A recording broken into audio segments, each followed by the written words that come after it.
Welcome back to the Business Book Club. Great to be back. Today we are doing a deep dive into gap selling by Keenan. Ah, Keenan. Yeah. And you might know him from Not Taught or maybe a Sales Guy, the company he founded. He's also, interestingly, a certified ski instructor. Huh. Wonder if that informs his sales coaching. Could be.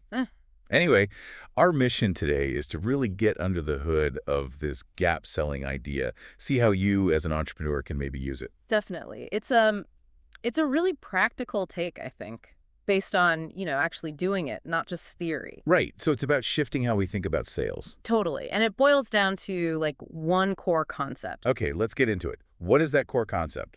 The heart of gap selling. It's the gap. Simple as that. The gap. Yeah, the space. The difference between where your buyer is now, their current state, and where they actually want to be, their desired future state. Okay. And Keenan basically says every single sale that happens, it hinges on that gap. You have to understand it. So his point is, no gap, no sale. Is it really that black and white? Pretty much. That's the argument. Because that gap, that's where the value is. For them and for you. Right. If they don't see a meaningful difference, a problem to solve, a better place to get to, why would they buy anything? Makes sense. They need a reason to change. Exactly. So the book is all about learning how to find that gap, understand it, and then, use it to show the value of your solution. Okay, so how do we do that? What are the sort of the rules of the road here? The principles? Well, he kicks off with what he calls the 9 truths of selling. Think of them as the foundation. 9 truths. Yeah. Like what? Stuff like no problem, no sale.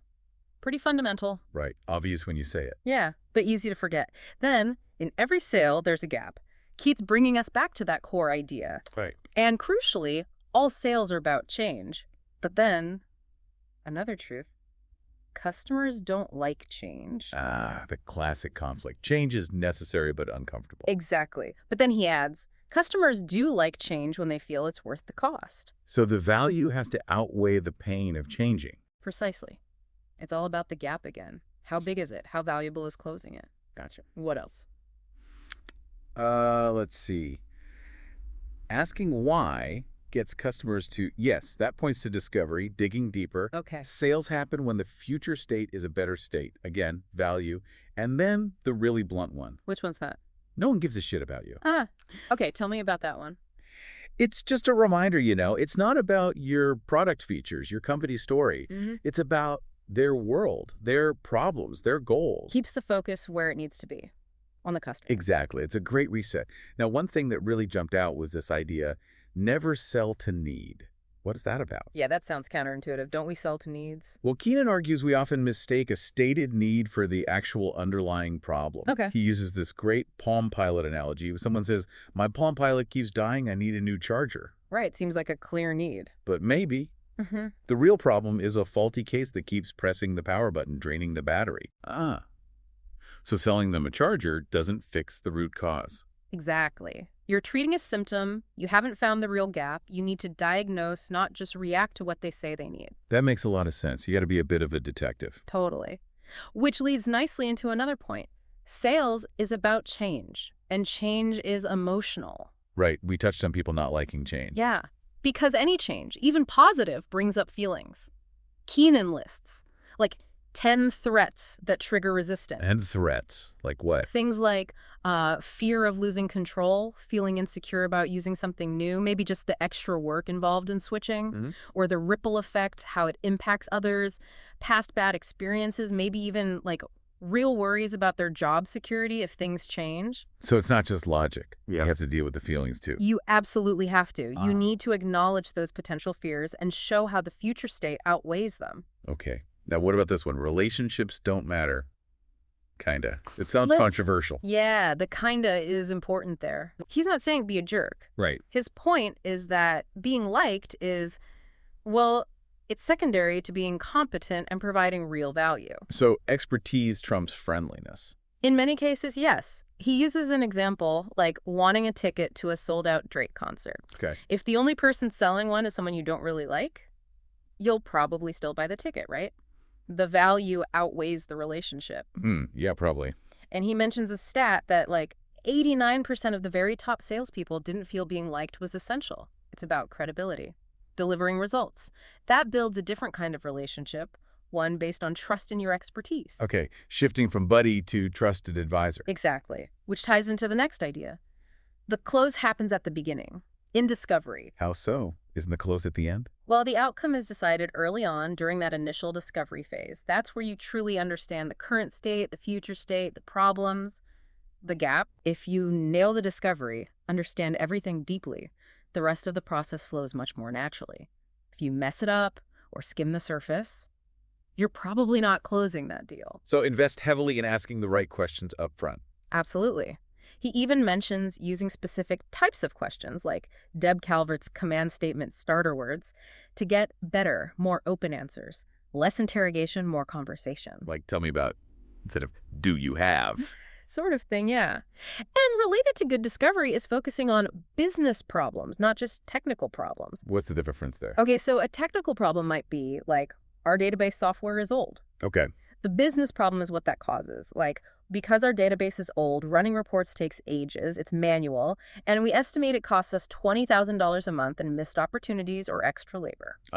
Connecting the tech issue to the bottom line. Yes, that's the language decision makers speak. They care about the business impact, the cost, the risk, the lost revenue, not just the tech specs. Got it. Quantify the pain in business terms. Exactly.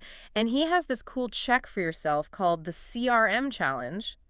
Basically, could someone read your notes in your CRM about a deal with the names blanked out and instantly understand the core problem, the gap, and why it matters to that specific business?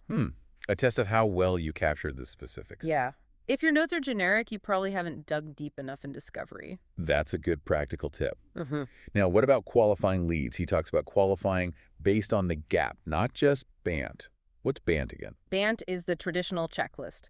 Budget, authority, need, timeline. Right, standard stuff. Yeah. But Keenan says relying only on BANT can be limiting. Why? Because, for one, if the gap is big enough, if the problem is painful enough, or the opportunity attractive enough, companies often find the budget. Budget isn't always fixed if the value is high. Exactly. And authority. Well, if you build a strong case based on value, your champion can often get the authority or influence the right people. And need.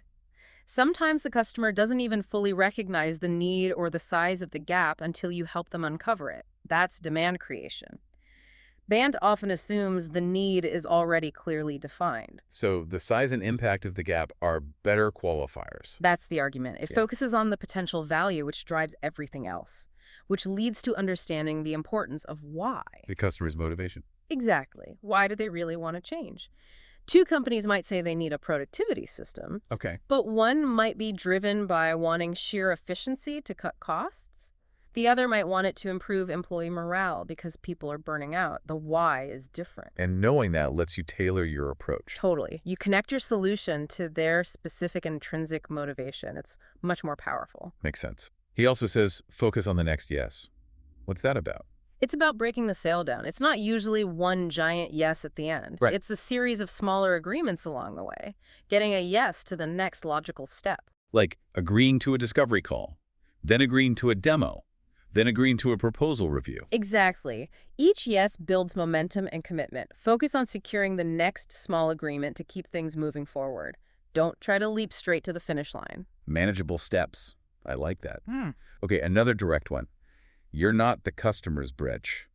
Yeah. It's about posture, really. Meaning you should be a consultant, a partner, bring your expertise, guide them.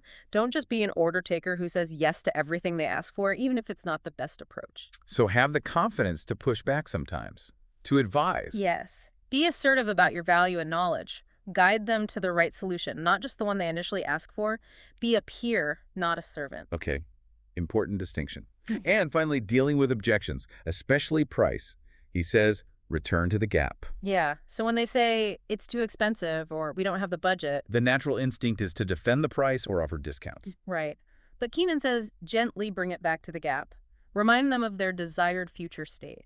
You could say something like, okay, I understand the budget concern. We've talked about how not solving this issue is currently costing you X, and how reaching future state goal would mean Y. How does this investment compare to the value of bridging that gap? Reframe price as an investment relative to the value they get or the cost they avoid. Exactly. Put the price in the context of the problem you're solving and the outcome they want. It shifts the perspective from cost to value.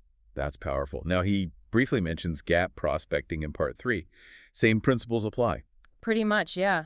The idea is to prospect by focusing on the potential problems and gaps your ideal customers likely have. So target based on likely pain points. Yes.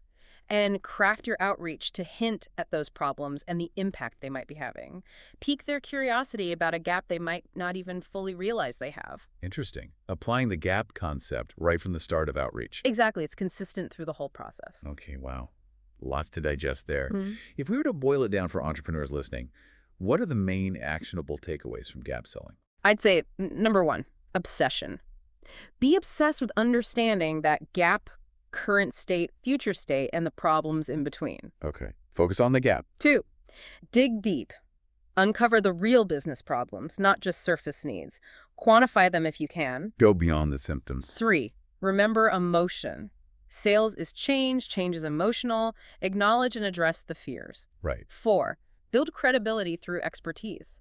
Be the valuable advisor, not just the friendly salesperson. Oh, with value. 5, master discovery. Seriously, that's where the sale is won or lost. The close starts at the beginning. Exactly. Yeah. 6, qualify based on the gap's impact and significance, not just BANT checkboxes. Bigger gap, better opportunity. And finally, always guide them by focusing on the value of reaching their desired future state. Keep bringing it back to that. That's a great summary. It really feels like a shift towards being a problem finder and value demonstrator. It really is. Implementing these ideas can genuinely help win more deals, probably shorten sales cycles too, and build much stronger value-based customer relationships. So a good thought for everyone listening. Think about your ideal customer right now. What's the biggest, maybe unstated gap they're likely facing? Yeah, pondering that could be a really productive first step. Understanding their gap is key to becoming that indispensable partner for them. Excellent point. Well, if you found this deep dive into gap selling useful, definitely subscribe to the Business Book Club. We do this kind of exploration of key business books regularly. Always learning. Absolutely. Mm-hmm. Until next time, keep focusing on finding and closing that gap.